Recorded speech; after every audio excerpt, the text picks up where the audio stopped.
Voilà, vous nous suivez de partout, il y a un Prince TV, Biseka Kolana vraiment émission ya mukona lelonga ya bino Patricia Kolana zongi vraiment liboso na bino pour na ko informer bino kaka ndenge zalaka. En tout cas na ko senga bino kaka eloko moko bo continuer ko s'abonner massivement na chaîne na bino en Prince TV de façon que bo rataka ba émission et les kala na chaîne oyote et bien pas moko lelo to beta lisolo etali mboka député provincial ya commune Lingwa la Mike Mukeba bino moko boyebi. Il y a déjà quelques mois passés, moi, Mboka Mike Mkebai Azako s'est retrouvé dans CPRK, dans la prison à Markala, si je peux dire ça. Toyebi ba cause nyonso, toyebi ndingi nyonso.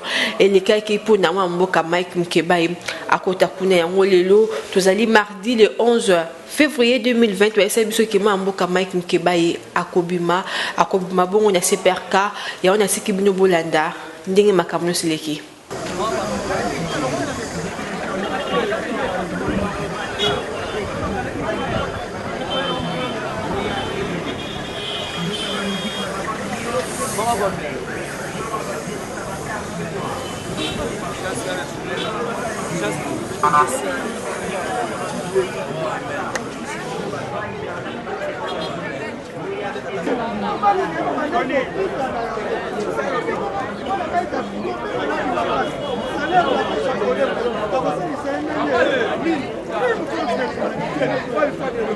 Nous disons tous victoire et nous levons tous les bras pour Mike Mukeba. Que vive Mike Mukeba! Que vive Mike Mukeba! Que vive Mike Mukeba! Que vive Mike Mukeba!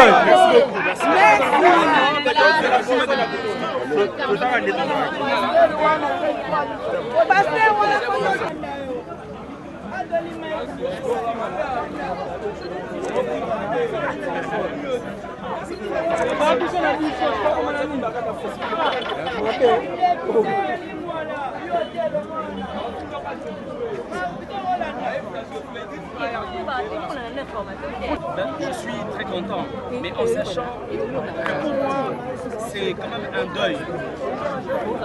Mike Mukeba est un père de famille. Vous ne devez pas oublier cela. Premièrement, ils lui ont privé son salaire. Mike Mukeba, on lui a privé de ses enfants, de sa femme. C'est quelque chose d'anormal. Dans un pays qui se respecte, qui se dit démocratique, Mike Mukeba ne serait pas en prison. Ne faisons pas l'inversion des valeurs. Les personnes qui doivent être en prison sont à l'extérieur. Les personnes qui ont volé 15 millions de dollars, 200 millions de dollars, 600 millions de dollars, sont où? Ils sont à l'extérieur. Mais ils ont arrêté une personne qui était en train de défendre le peuple congolais. Une personne qui, par objectif de voir le peuple congolais dans une sorte de bienséance, a été bien sûr victime de ses propos. On l'a arrêté. Pourquoi? Je suis heureux aujourd'hui, mais triste à la fois, parce que ce pays, on ne peut pas continuer dans ce sens-là. Na lingala na wigolo waboye, Mike Mukeba a kota qui présente de manière injuste. Bato bazeli bambongo à l'État congolais, 15 millions, 30 millions, 200 millions, bazali banda. Mike Mukeba a kota qui prison. Et l'autre est soyez, pour tiketi nanda, a okuta na pena Martin Fayulu sikoyo, na président Adolphe Mouzitou, baroyambana. Mais sans oublier que le combat va continuer. Voilà, le combat de Mike Mukeba. Mike Mukeba a comme le roi Nelson Mandela. Mike Mukeba est un prisonnier que je respecte beaucoup. C'est un héros. Donc aujourd'hui, Mike Mukeba a commis exemple pour la jeunesse congolaise. Prison, ils allaient dans mon daku. Tobanga yangote. Pour la Congo, si tu es à prison, tu vas péter. Mais Tolingande kaka, mboka na biso échanger. Bato banimba komisa Congo ya bango. Toyebisi bango akosi. Congo oyo eza ya biso nyonso ba congolais. Toza na droit ya koloba so yibi mbongo à l'état, to yebisa ko yibi mbongo à l'état. Voilà un tout petit peu.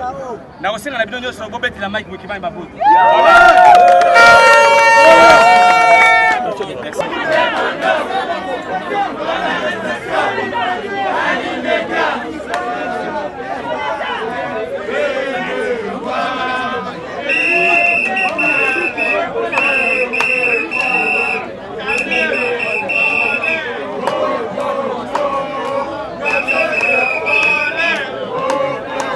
Il a volé, il a volé, il a volé.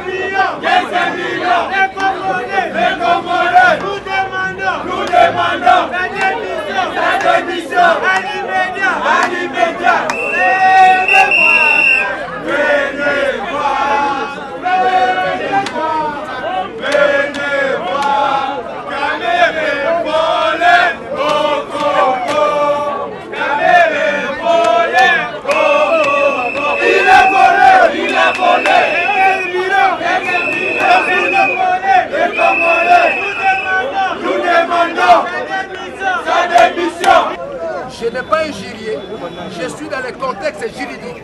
C'est-à-dire quoi? Les caractères constitutionnels. Que dit la loi lorsque la personne ne respecte pas la loi? Je parle sous contrôle de la loi. On l'appelle délinquant. Donc Gentilly doit revenir à la raison. C'est-à-dire, ce n'est pas dans sa compétence de nommer des bourgmestres. Et le même Gentilly, par respect du peuple congolais, parce que je me rends compte que l'Assemblée délibérante, c'est sa poche. Il faut que les Quinois sachent. C'est Gentilly qui a placé Godin Boy comme président de l'Assemblée délibérante. Comme la vérité va nous dire. Vous comprenez? Et Godin Boy, dans son identité politique, il serait d'une même plateforme que Jeannette Kabila. Mais il a menti au peuple. Et le peuple de Dieu. Il était de la société civile. Ça prouve à suffisance. Vous accompagnez cette lutte. Je dénonce le comportement de mon ancien. Un comportement qui porte atteinte à la presse congolaise. À l'avenir, nous allons décréter une journée sans presse contre mon ancien. Il se donne l'audace de chasser un journaliste dans sa manifestation. Sans la presse, qui aurait connu Némoandassé? Sans la presse,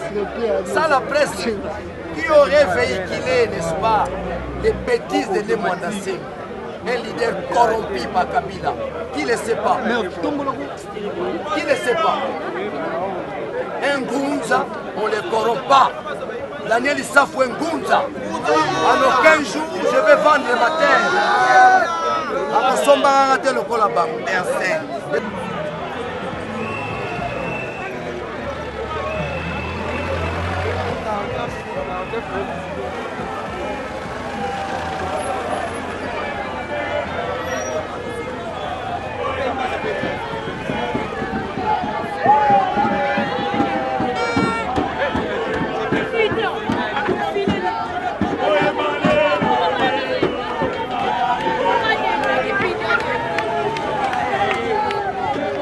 Godin Boy azwaki mibeko oyo esengeli te.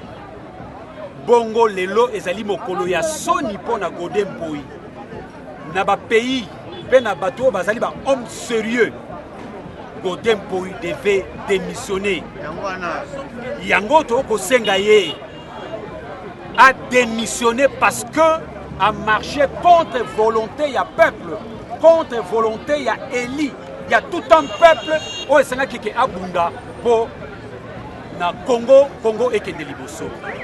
Le lot, les alliés journaux et Sengo, les partis politiques ba yé pour na kosepela, ba monique azali molebeli na bango pour na ko manifester amour wana que bazala qui toujours attaché na ye yango moni lelo ba yé. Mais lelo les alliés journaux et Sengo monene. Mais tozali koyoka kino sikasika oyo na koloba juge wana asine na nu document wana te tozali kozela batu oyo bakei pona ko signer document wana ba ibisi biso ke juge wana zana nzela bazali koya tozali kozela mais toyebi eloko moko Mike Mokebai bakangaki ye d'une manière injuste contre la démocratie ya mboka na biso pour réaliser que ça pose il y a volonté, il y a motomoko. Oh, il y a contre la République, contre la démocratie. Yangoyo tolobi boye, moi namboka Mike Mukeba Yabimi, le lenge azali kobima, le combat continue.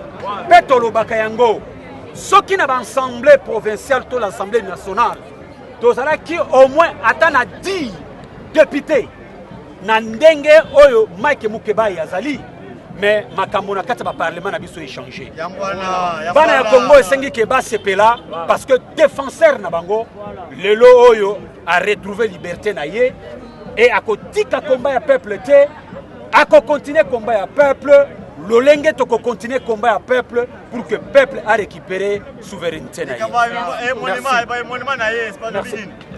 et monima balinga te bakozongisa Godin Boy pendeko oyo ba utiliser ki poke bafunda Mike Mukebai kombo na Yesu sunani Monanteba ndeko wana tokolandela ye tokolandela ye na likambo. Donc peuple congolais bino mo bokomona nde peuple akosepela na ye mpona koyamba Mike Mukebai oyo azali eli na bango akobundela bango kina suka. Chers amis de la presse, nous venons de la prison, vous avez vu. Nous sommes en contact avec nos amis avocats qui suivent le dossier de Mike. Mais nous sommes indignés de vivre ce que nous sommes en train de vivre. Les gens qui ont promis l'état de droit aux Congolais se moquent de Congolais. Ce qui se passe aujourd'hui, c'est qu'il y a un juge qui était, je crois, le rapporteur de la Cour, qui devrait signer les documents qui devaient permettre à ce que Mike puisse retrouver la liberté, comme d'ailleurs la Cour l'a décidé. Mais ce juge est venu, comme nous l'avons dit, je crois c'est, comment il s'appelle encore le juge, Mokona Wipa, le juge Mokona Wipa, qui est d'abord arrivé en retard. Ensuite, le greffier lui a remis le document pour qu'il puisse signer afin que la procédure puisse donc aller de l'avant et qu'on vienne en prison à la prison pour libérer Mike. Le monsieur a carrément dit qu'il allait d'abord assister à la plénière de la Cour constitutionnelle. Il est entré jusqu'au moment où nous parlons, il n'est pas encore ressorti. Et là, nous venons d'apercevoir le directeur de la prison qui vient de rentrer chez lui. Et donc, ça veut dire que Mike Mukebai devrait passer une nuit de plus à Makala. Totalement inacceptable. Nous nous demandons, nous sommes dans quel pays? Pourquoi est-ce qu'on doit faire traîner le dossier de Mike? La Cour a donné raison à Mike. La justice congolaise a dit clairement que Mike a été arrêté injustement et qu'il devait être libre. Mais de quel droit ce juge peut se permettre, comme ça, délibérément de lui-même, parce qu'il ne le veut pas, de ne pas signer les documents et de permettre à ce que Mike puisse passer une autre nuit en prison? Totalement inacceptable. Voilà, donc nous sommes avec les amis. Comme les avocats sont toujours à la cour parce qu'on nous a dit que la plénière de la Cour continue, nous avons pris la décision de descendre sur place là-bas pour savoir ce qui se passe exactement. Pourquoi on doit continuer à torturer Mike de la sorte? Déjà, la Cour lui a donné raison dans toutes les affaires, toutes les accusations qu'on avait retenues contre lui. La Cour a débouté tout.